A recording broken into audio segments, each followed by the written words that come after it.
Some claim that the age of a true gentleman is far behind us, but here at 284 Media, we definitely disagree. He may appear in different guises today, but the values and ideals that make him a gent still stand. Gentlemen, aspiring gentlemen, and of course, our partners that hold us down. I'm Ron Grant. Welcome back to Season 6 of The Art of a Distinguished Gentleman, a show poised to help guide modern-day men into 21st century distinguished gentlemen. Now don't worry, it's not about suits and bow ties, but real-life lessons that truly translate to grounded, community-minded, well-rounded men. Thank you all for taking this journey with me. And again, welcome back to Season 6. My next guest is a creative, he is an entrepreneur, and better yet, a father and family man, the owner of Rave Studios, one of the best and brightest, a straight shooter, no bullshit. What you see is exactly what you get, and I'm honored to be sitting with this gentleman, of course, to talk about his journey and what is up next. I'm talking about the one and only Devaughn Callwood. We'll be right back after a quick commercial break. Gentlemen, it's time to discover That Guy Experience. We are a product line specifically catering to the men with beards. Our products are 100% natural and handmade right here in the BVI. Butters, oils, and cleansing products, all designed to add softeners, shine, and growth to your beard and hair. Visit us at Meraki Hair Clinic or thatguybvi.com and begin your journey as That Guy. We are a life-changing experience. That Guy Hair and Beard Products. Orange alert! Orange alert! Fire is spreading across the BVI. The fastest, most reliable, and affordable fiber internet service is here for you. Look out for fire in these new locations: Slaney, Duff Bottom, Manual Reef, Seacows Bay, Albion, Hannah's, Palestina, Pleasant Valley, and Havers. Fiber is in your area. Call 444-4444 or visit a CCT store to find out more and bring it home. More locations coming soon.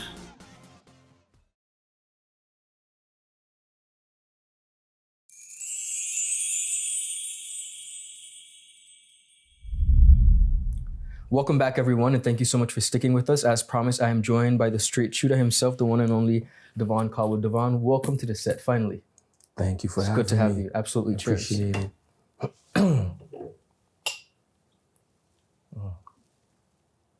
As I said in the introduction, you are a entrepreneur, Yes. better yet, a creative at heart. Yes. You are a father, a family man. I've seen you interact with your lovely daughter. And of course, we're going to get into the parents that assisted in making you who you are. Yeah. But the father that we see is quite a driven young man, disciplined. One of the things that I mentioned and I really appreciate about you is that you are a straight shooter. What you see is what you get. Yep. For those who don't know you, who would you say you are in a nutshell? To be honest with you, you said it already. Okay. Straight shooter, no bullshit, and just a family man. Okay, good. Driven, ambitious. And at this point, I used to do it all for me. I do it all for my daughter. Beautiful, beautiful. Yep. Now you are used to being behind the camera. Yeah. Right? Very much so. The owner and founder of Rave Studios. Yes. How does it feel being on the other side? The lights are hot. The lights are hot. And you get a little bit of nerves, but when you're around good people, It's all right. it's comfortable. Good. So let's start there. Tell us about Rave Studios and your introduction to the creative space as not only a producer, photographer, graphic designer. How did you get into that line of work? To be honest, that's just been my love for a long time. From young, I've been drawing. When you reach high school, that's when you get into more tech. So I became a designer all in high school. I helped with the design of the yearbook for all year. Okay. That was my first real something I did as a designer. Okay. From there, I was like, all right, we could do school for this. Went to school. I studied graphic, multimedia, and web design. So the multimedia includes the photography and the videography. So it was all in one program with a focus on graphics. After graduation, being the sketch artist I used to be, design came second nature for me. Second nature. All at the same time, I was writing music, always singing. So that was a love for a while over time, it was quite discouraging because it's kind of different here. Okay. Everything is soca. Much people trying to hear it. Right. And I'm an R&B gentleman Got at you. heart. But moving forward, I always been a freelance designer. I always did enough just to get me by. But then when my kid was born in 2020, I was like, all right, we need to do a little more. All through lockdown, I was into podcasts. I watched a lot of podcasts and I said, I could do that. I can do that. Beautiful. So over time, I was like, I need to find some footing because I graduated 2008. I have not been in the BVI more than 3 years since I graduated. Okay. So after the birth of my daughter, I was like, I need to get grounded because I would have moved again. I came home 2014. I left 2017. I wanna stop you there though. Just interrupt you there. What does grounded mean for you? When you say you had to become grounded, what did that look like? Okay, because I moved so much, out of sight, out of mind. Got you. So, and it was just you, so you could do that. yeah. So being out of sight, out of mind, people forget, oh, this guy does this. So while in all my moving, though I had walk, I wasn't as big as I actually could have been. Okay. I've seen people that came up behind of me and sitting pretty right now. Okay. And I love it because this is time for creatives. Absolutely. You know? But over time, it's like, I need some stability myself. So I said, I have a kid. I need something more solid. I can't just do the 1 or 2 jobs just to make enough for me to get by. So I said, a studio would be good. Originally, I was just going to do an audio studio because I love music so much. Okay. I've been designing for so long. I wanted to get into the thing that I actually love, which is music. I wanted to record and mix. But over time, I was like, we could do more. So I built the studio for audio and photo and video.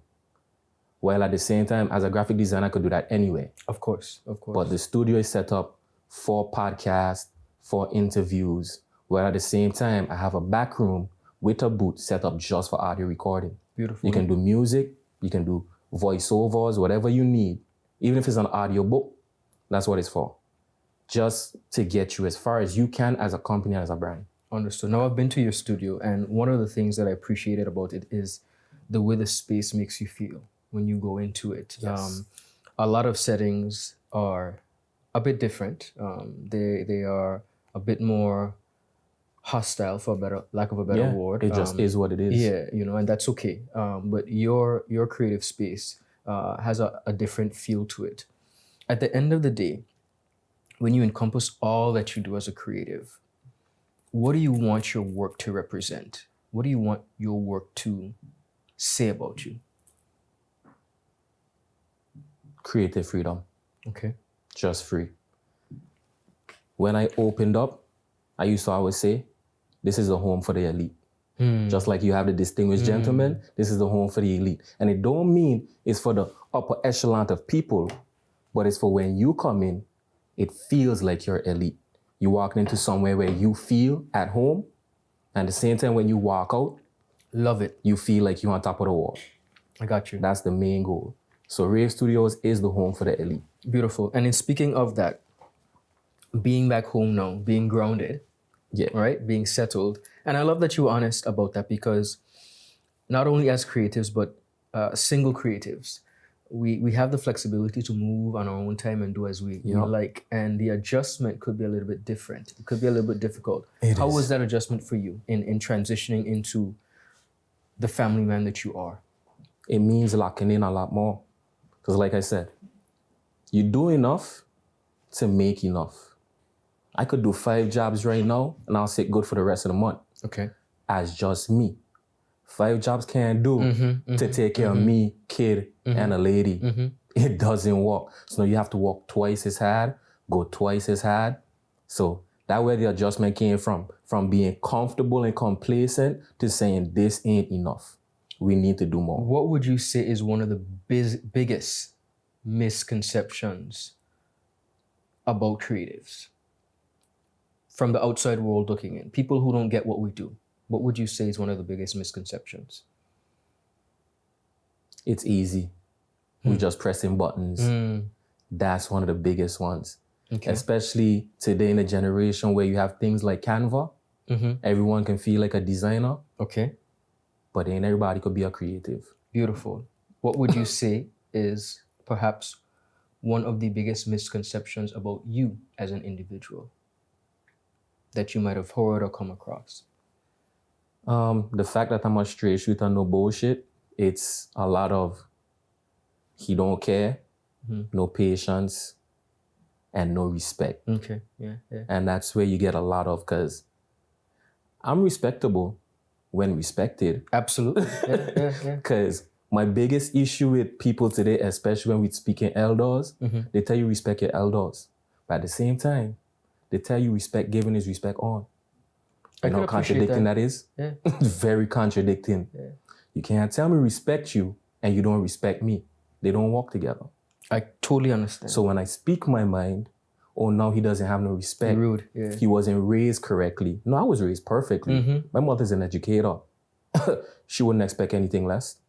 But at the same time, we're not going to let you walk on me. You ain't raised me, and I ain't no dog. Absolutely. So I speak love to it. me correctly. Yeah. Come correct. Yep. Yeah, absolutely. Speaking of mom and her being an educator, and you mentioned elders, so I want to go back, not even mom and dad, but grandparents. That very strong, rich heritage on both ends. Yes. On both sides of deep-rooted family core values. I want to talk a little bit about your upbringing and the family in the village, being the village, that played an immense part in the man that you are today. What does your family mean to you? Family is everything to me. Like, legit everything to me.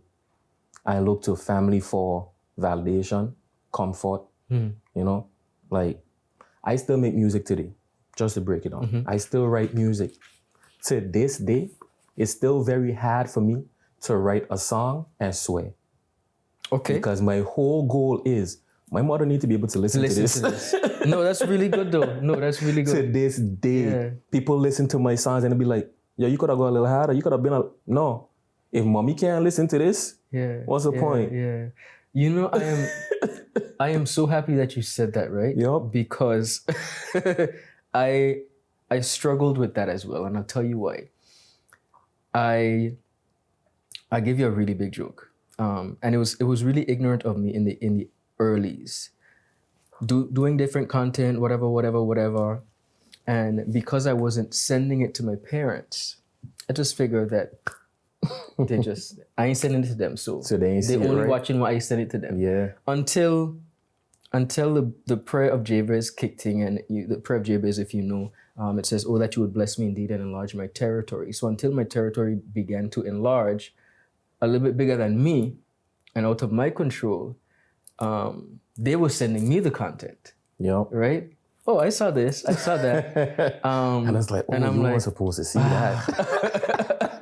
And I, without saying it and without acknowledging it, I too have come to the point where that is the standard. Yeah. If Dr. and Mrs. Spencer Grant can't sit and watch it, and not only them, but the elders and the godparents, if they can't sit and watch it and not cringe and not, and I believe sometimes they still do. Yeah, but because you're still gonna be you. Yeah. But there's definitely a lot of edge to me, but the respect and the admiration that we have for the ones that paved the way is definitely there. So I can appreciate that. Yeah. Like, that's my main thing.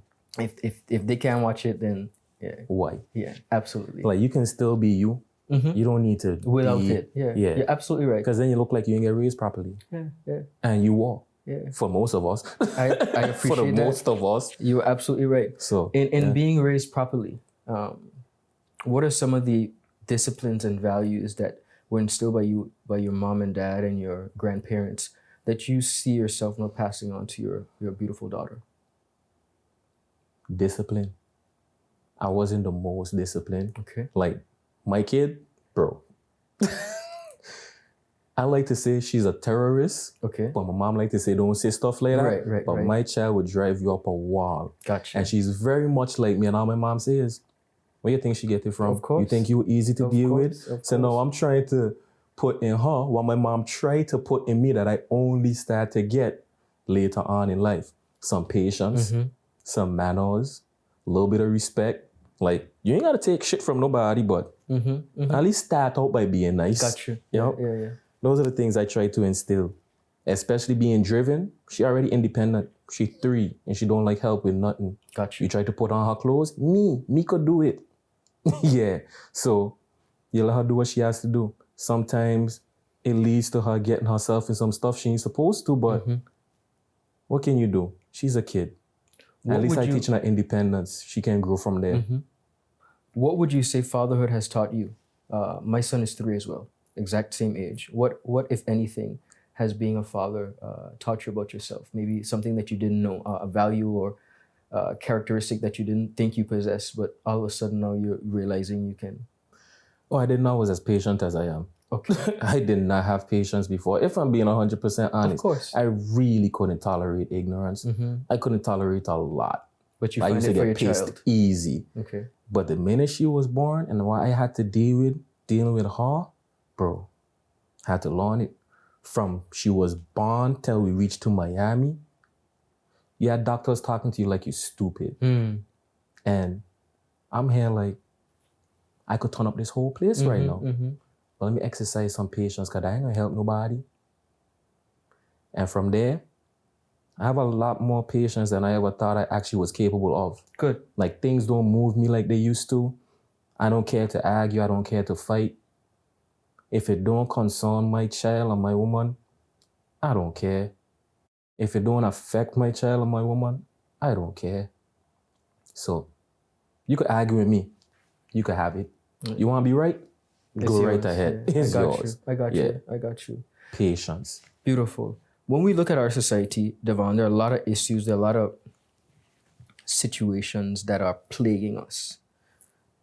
When you look at the BVI, where you were born and raised, West End particularly, right? I grew up in town. In town, Lower And then, State? yeah. Okay. And then I was Carrot Bay from Fort Farm. So that's about 13 up. Okay. 13, 14 come up. Got Yeah. you. When you look at the 25 square miles from East End to West End, is there something that keeps you up at night? Is there something that actually bothers you about our society that you would love to see us get a handle on? Proper understanding of culture. Proper understanding of culture. Because we weren't taught much growing up. We learned of all the Arawaks and all those stuff in high school, but it wasn't enough of actual culture. Okay. Like, as a culture, we are creatives. We are artists.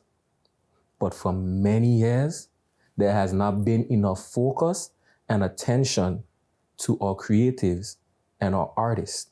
The only time you see that is Culture Day or Culture Month or Week or whatever they're calling it now.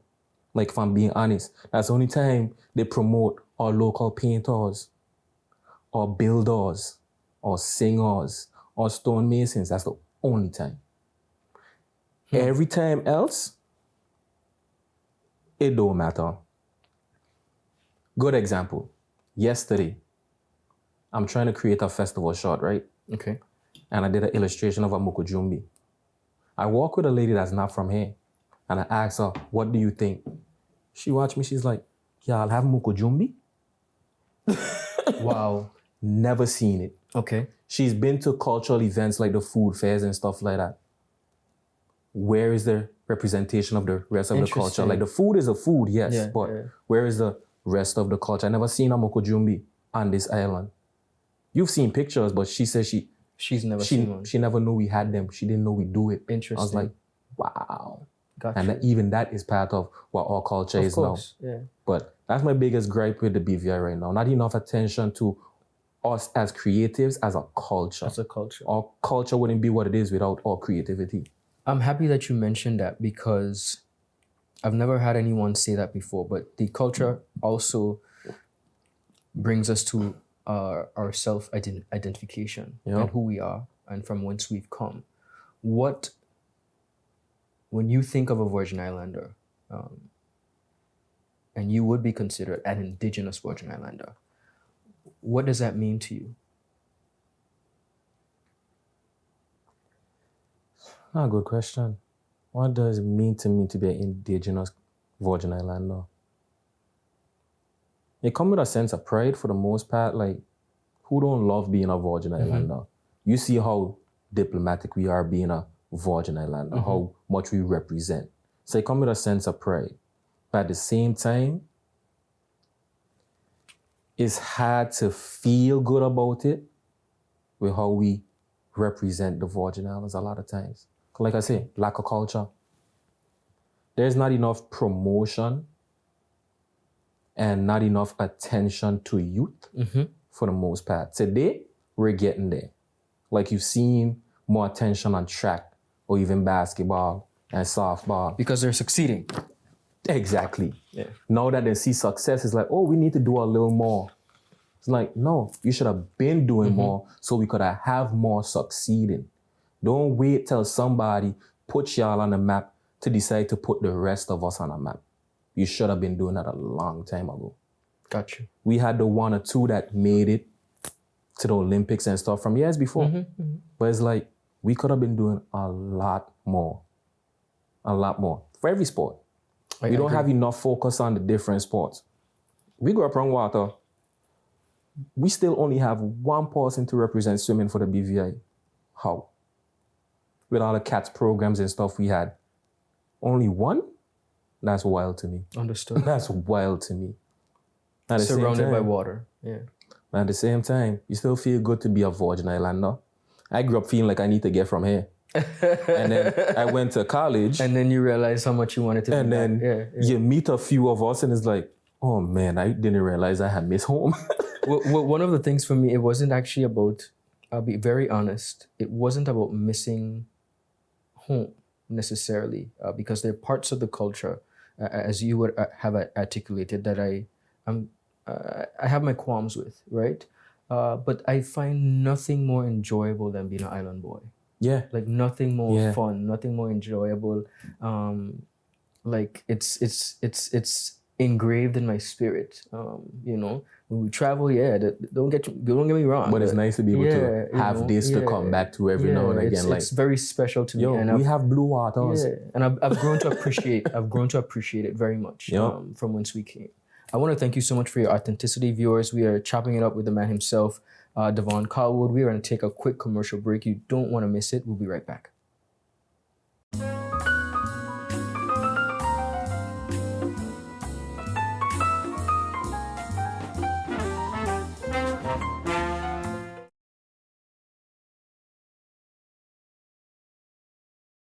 Welcome back, viewers, and thank you so much for sticking with us. We are chopping it up with the man himself, Devaughn Callwood, in the 6th season of The Art of a Distinguished Gentleman. I want to take this opportunity to thank you guys so much for sticking with us and rocking with us for 6 seasons. I can't believe it's been so long, but we appreciate the support. Devaughn, I want to go back to what we were discussing as it pertains to creatives and the work of a creative, because that is our space and that is your space. What would you say to young and upcoming young creatives? They perhaps don't even know that they're creatives, because that's just how it is sometimes. You're not aware of your gifts and talents. They just think it's hobby stuff. Like, I could do this. But we have a lot of young, talented young people who are well-versed. But there's a lot of stigma around the arts and creativity and making a career out of being a creative. What would you say to the young person who wants to pursue a career in the creative industry, whether it be multimedia, fashion, acting, what have you, but they're being perhaps deterred and discouraged because it doesn't fit that cookie? Just keep doing it. Like, just keep doing it. Don't let nobody define you, because people think there's no money in it. Sometimes there's not, because it can be saturated.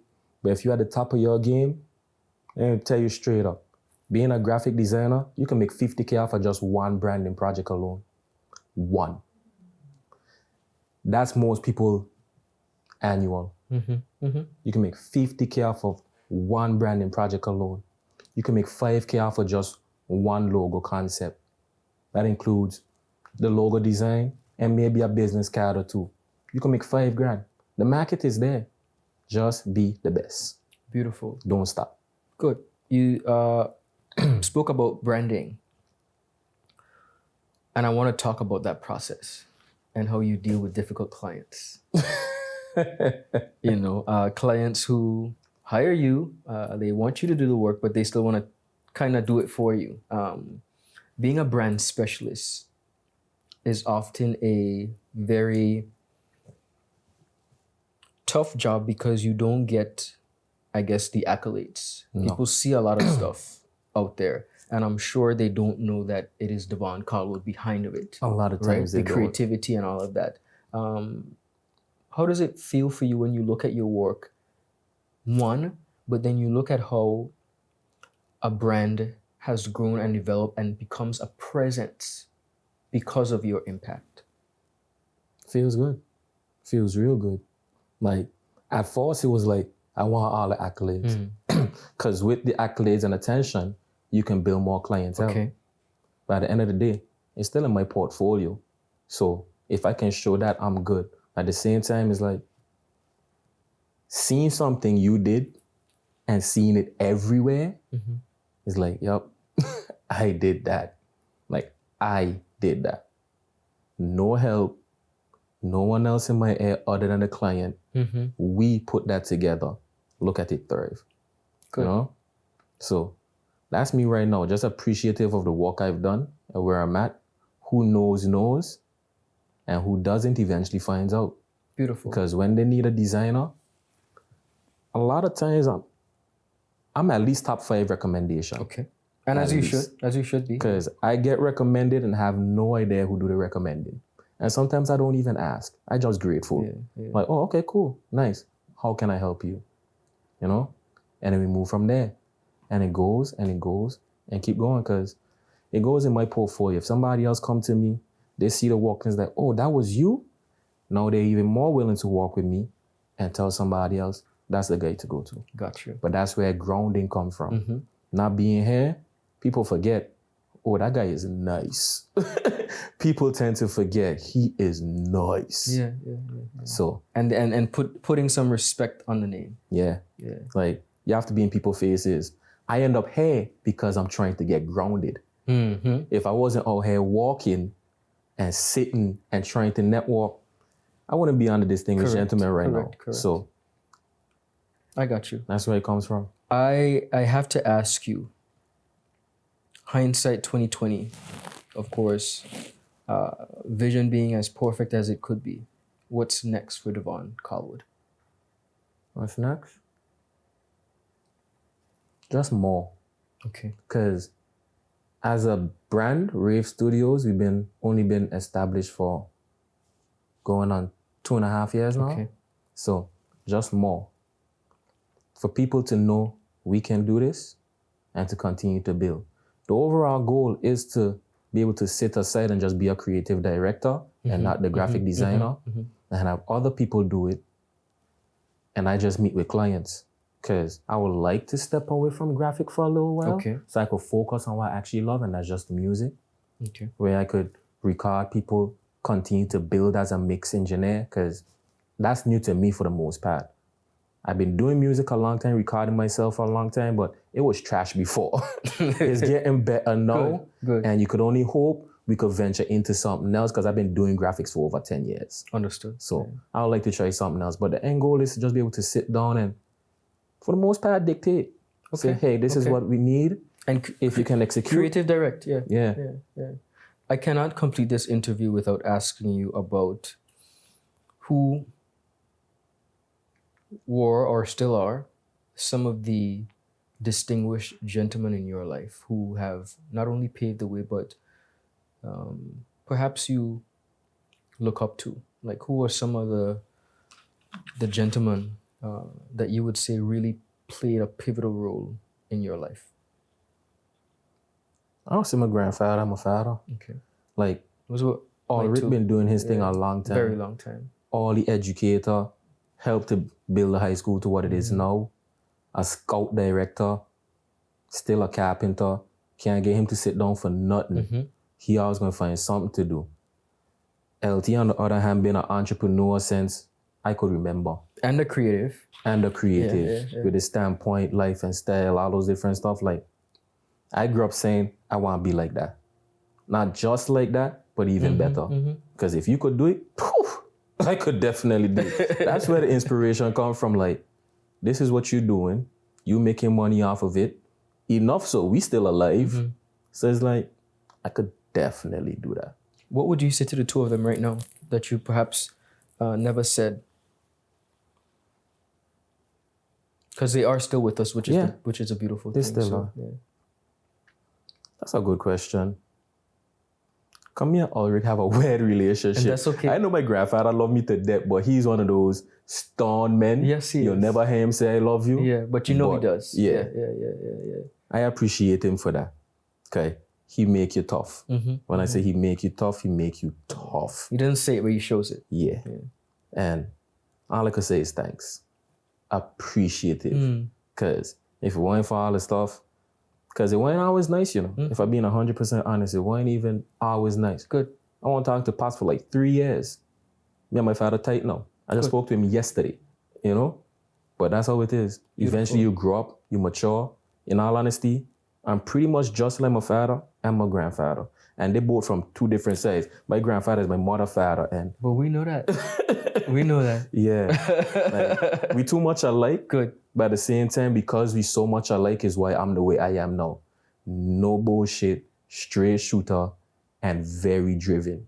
Beautiful. You can't tell me otherwise. And you said all that you needed to say, which was simply, thanks. thanks. I appreciate that. Yeah. I want to take this opportunity to, and a lot of people may not get it, they may not understand. In the 6th season, you ask yourself, well,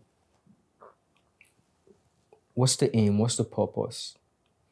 And for me, it really is shining light on not only the best and brightest, but for me, it is very important to give persons their flowers while they're still with us. And I'll give you an example. And I've never told this story before. I'll try my best to say it without getting emotional. I was at a funeral on a Saturday, one day, in Virgin Gorda. And sitting right next to me was the Honorable Vincent Wheatley, right? Funeral is in session and my phone rings. And on the phone, it shows up and says, Carvin Malone, right? And I ignore the call and I look to Brother Wheatley and I say, "Oh, Brother Kevin calling me from," right? Cool. That's what we do, Right? I immediately go in though, however, and I message him and I say, "Hey, I'm at a funeral right now. Sorry, I can't take your call, but I'll call you back." And we engage in a bit of a conversation and he proceeds to say, "It's okay, you don't need to call me back. I was looking at one of your interviews. I just watched one of your interviews 3 times. And I just wanted to send you a call to let you know how proud I am of you and how much I appreciate your work. I see what you're trying to do. I see what you're really trying to bring it home, and I really appreciate it." And people give you compliments all the time. So I just said thank you and left the church, still with the intention to call him. This was Saturday, rushed back over the boat, Virgin Gorda, only to be awakened on Sunday